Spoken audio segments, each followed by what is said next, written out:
All right, welcome to Witchpolice Radio. I'm here with a guest that is new to the podcast. And I know I sort of start these shows a lot by saying that, but I do have a lot of repeat guests. Sometimes people come on 3 or 4 or 5 more times over the years. And it's always nice to have new people on the show because there's so many new bands starting in Winnipeg.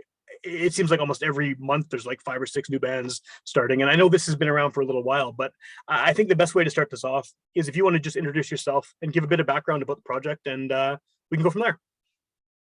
Hi, I'm Katie. I'm from the band Pink Snot. Pink Snot formed about January of 2020, but was stalled due to COVID and then a lot of other stuff that kind of happened.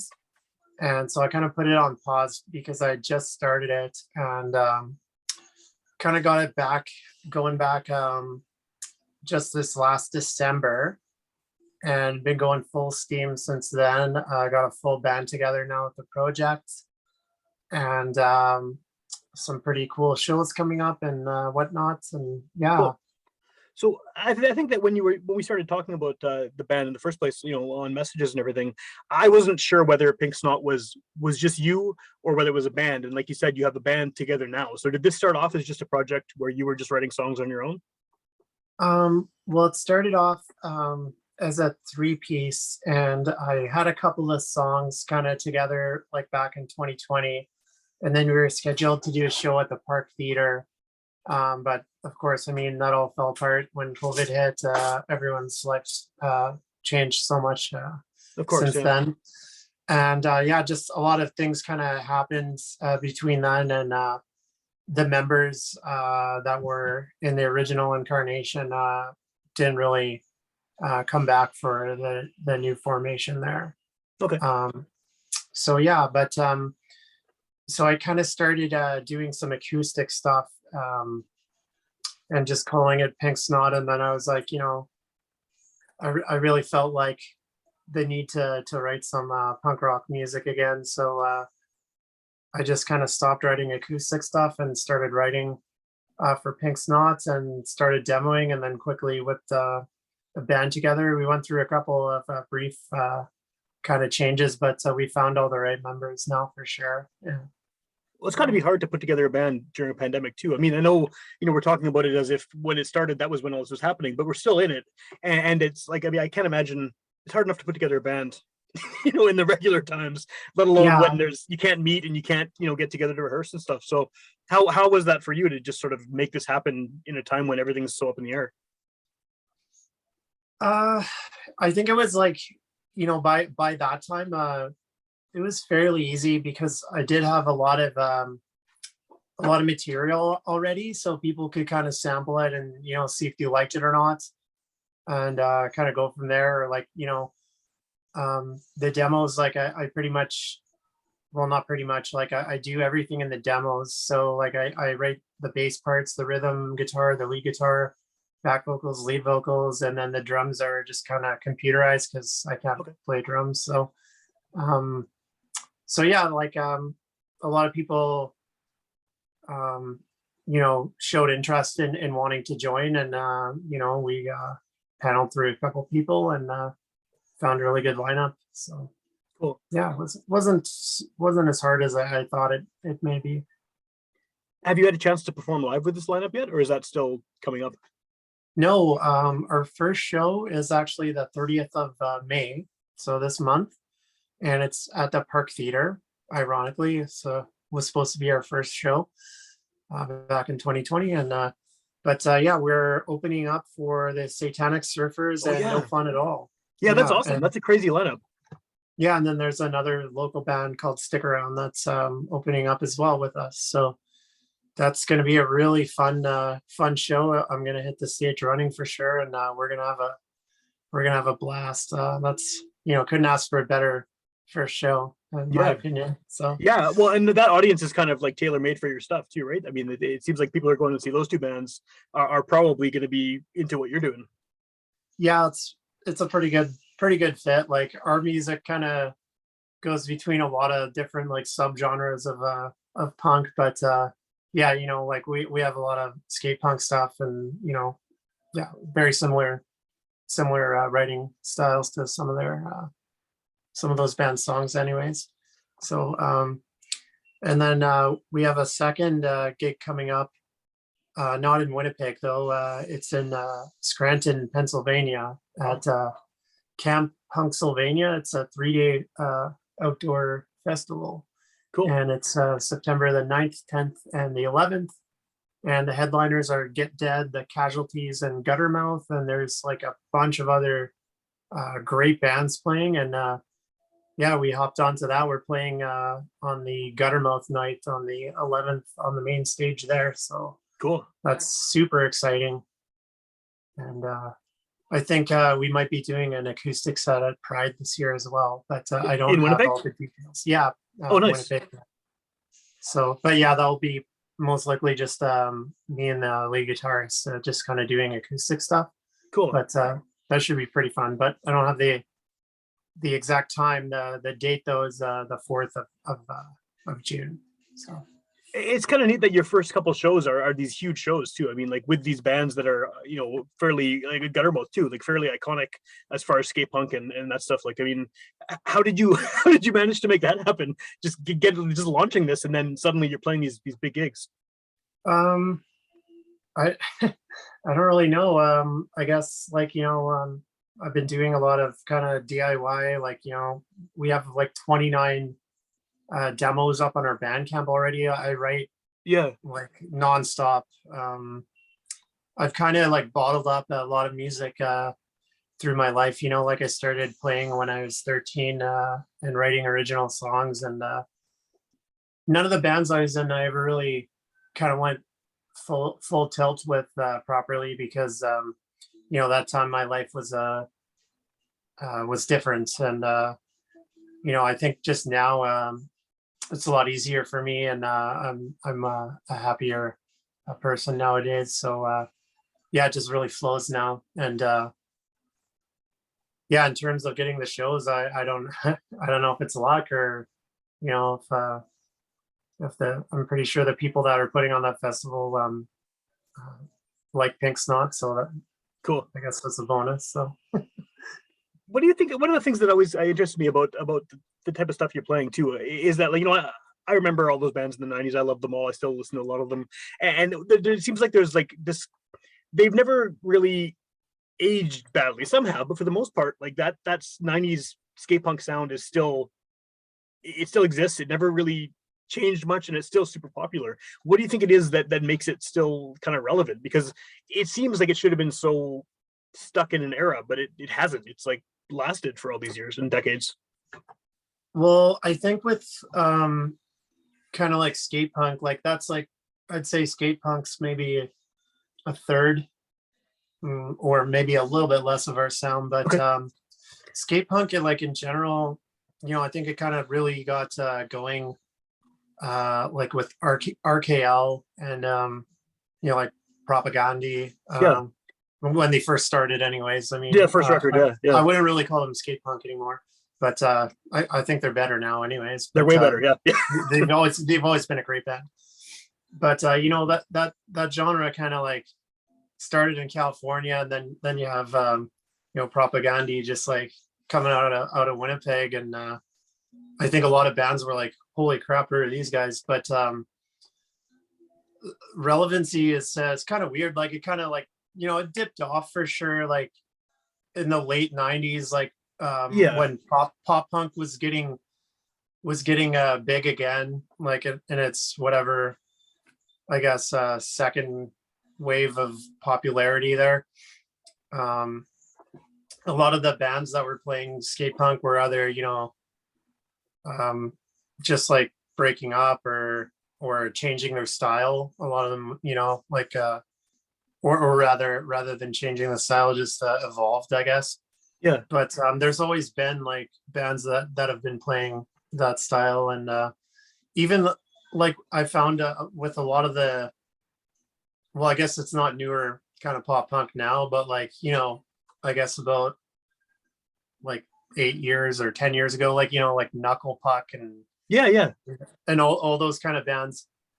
It's like pop punk, but then you could hear like like skate punk influence like mixed into it, and I was like, wow, this is a good remedy of pop punk for sure, like it's better than some of the stuff. But Yeah. yeah, I don't know, I think it just it's a good genre of music, and when you have a good genre of music, it'll never go away. There'll always be bands that are going to play it, and whether it be that it's popular or not, or it always comes back. Things always come back, and I guess like pop punk's popular again, but like a lot of the stuff, I mean, I wouldn't really call it punk. That's different out nowadays. But well, even those labels that were putting out all that stuff in the 90s, they're putting out stuff that isn't recognizable.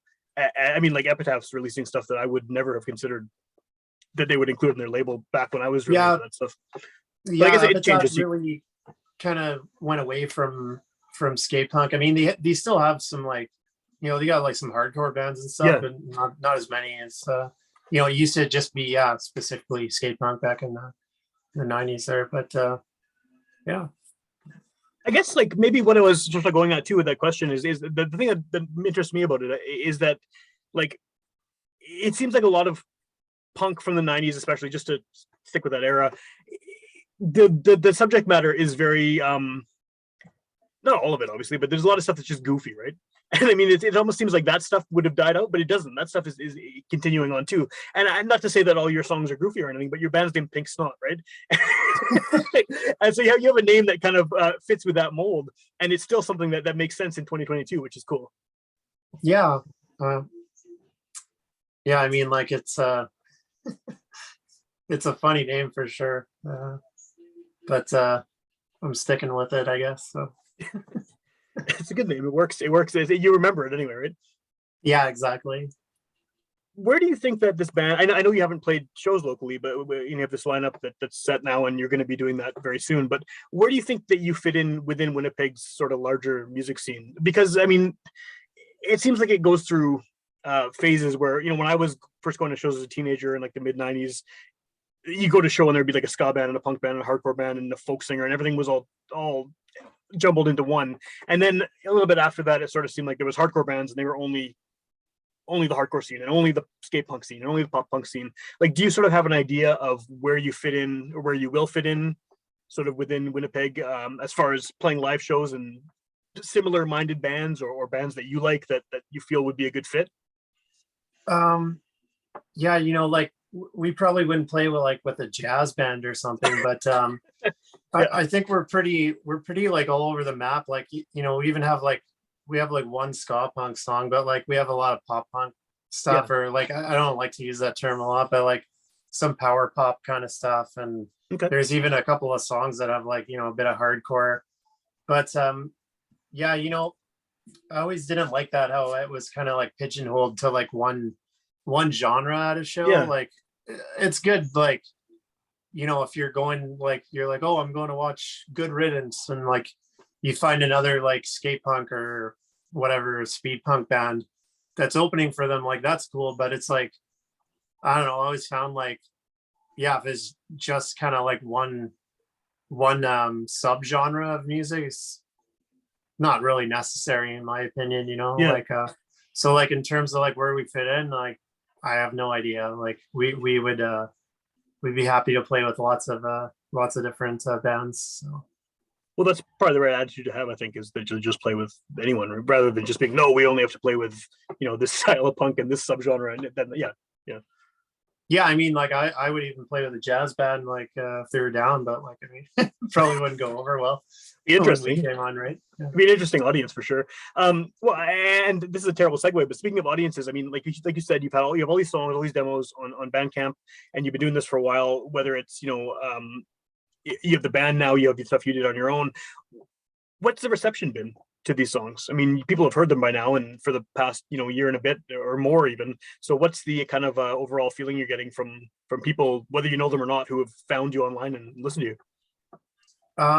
It's pretty positive feedback, especially because like we put our demos out there, and a lot of people were like, well, you shouldn't do that, don't put your demos out there. And it's like, well, how do you think like Black Flag started out, like, or the Beastie Boys, or like any of those bands, like everyone started out with a demo tape? Well, we don't have demo tapes. Like it's, it's It's 2022. Bandcamp. Yeah.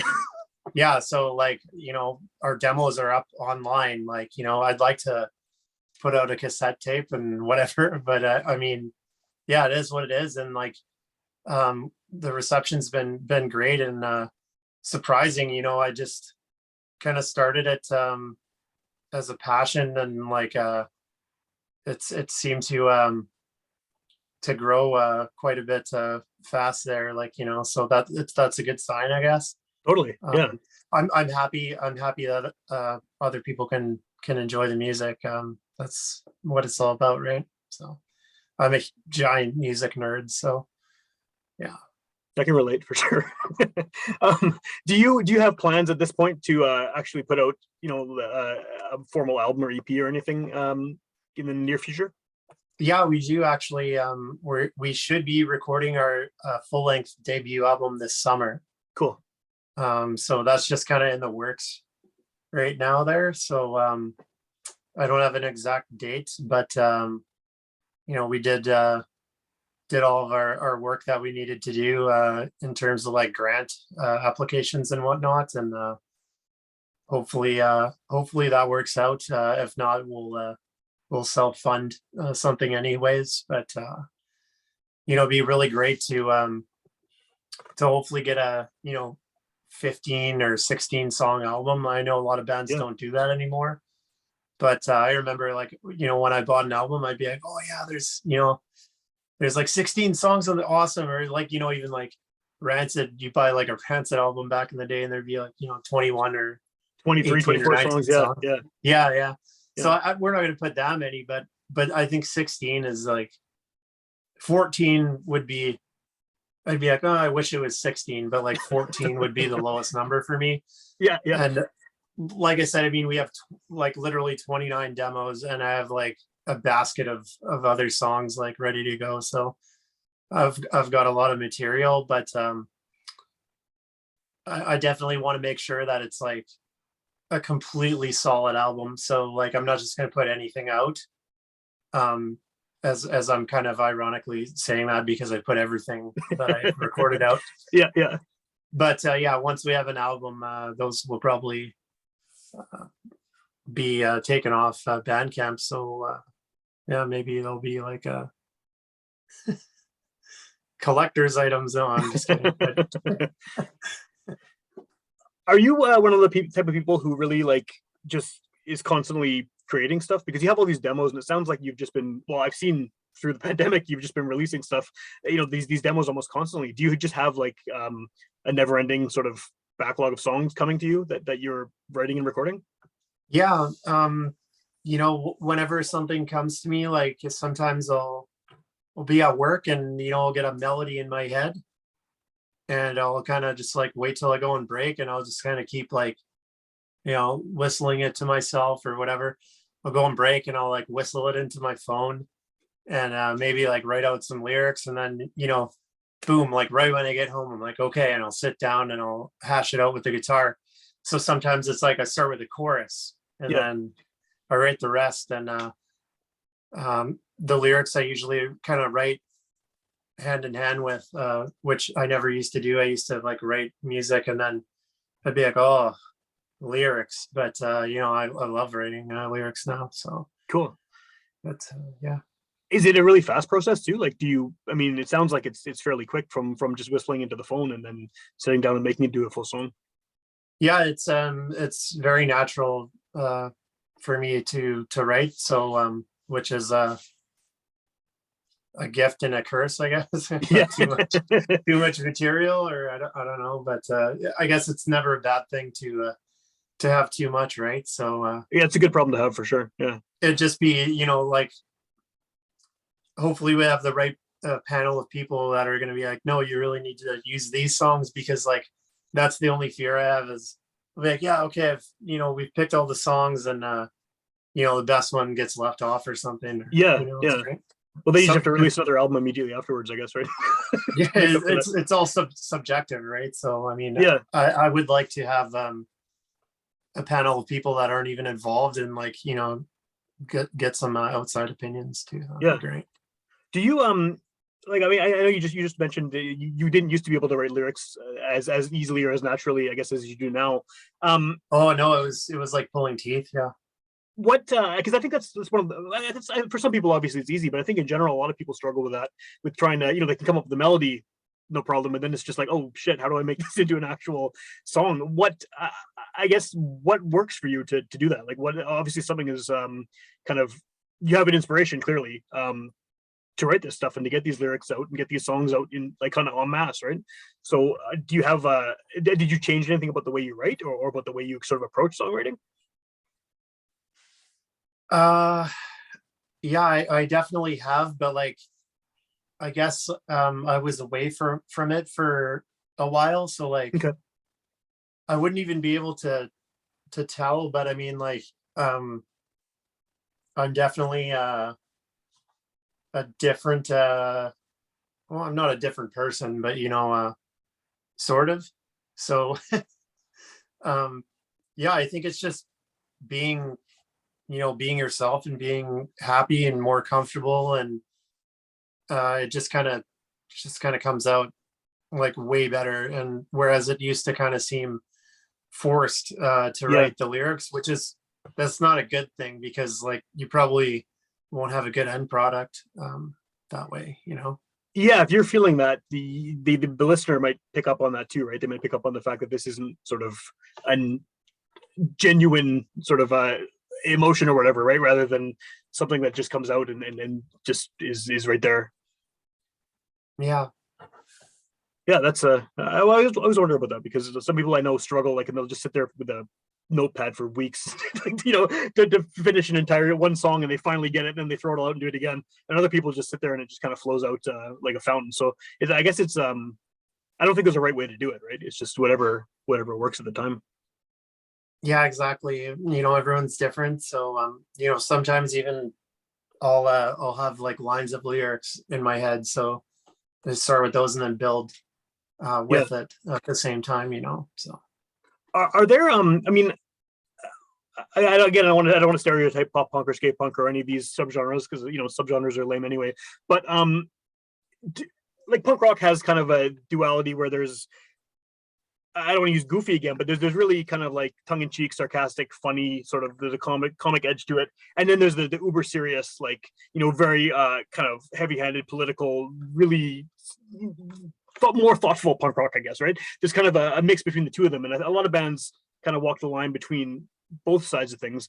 Where do you think that you fit as far as lyrics? Like, are you more comfortable writing, um, I guess, more like personal songs, or do you feel comfortable writing sort of more issue songs? I guess because that seems like the two that punk rock in general over the years has sort of covered, right?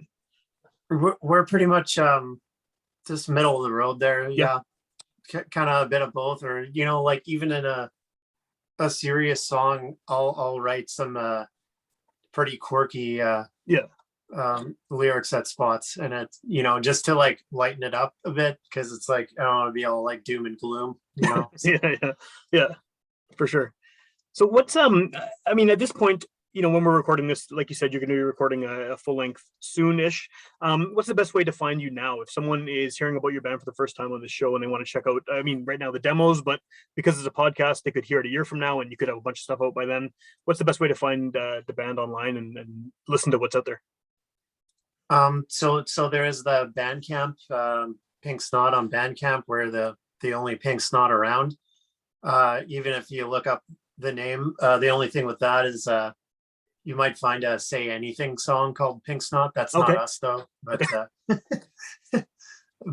yeah, our Bandcamp has everything there. It's all for free, unless you want to pay a buck or whatever. But yeah, then we have our Facebook page there, and we do have an Instagram, but I'm not the best at that yet. But our Facebook page pretty much has everything. Cool. Yeah, so And all the demos are up on the Bandcamp for now. I know you said before that you might take them down once the album comes out, but at least in the time before the album, that's all available. yeah, I might take them down, or who knows. I mean, like, it might be cool just to bunch them into like a Bandcamp album or something, or Yeah. I don't know what I'm gonna do yet, but Well, it's nice. I think it's nice to see that kind of stuff too. I like when bands or anybody really just kind of like keeps everything available so you can sort of see the progress too. I mean, like, maybe some of the songs on the record will be songs that were originally demos. I'm assuming a lot of them probably will be, and people can go back and then hear like the how the song progressed and changed with the different members and stuff. So there's benefit to that, I think, too, like to just having it available all the time. Yeah, I think a lot of people too, that they know, like, that they're just demos, and a lot of people are like, wow, I can't wait to hear this with, mastered and proper recording and all that. So, and we're going to be recording with Jordan Voth there. Oh, nice. Yeah, he's great. So yeah. Well, he has a very specific sound too, and I think that I mean, it makes sense that you guys would record with him for sure. Yeah, it's a good fit for sure. So. Yeah, awesome, cool.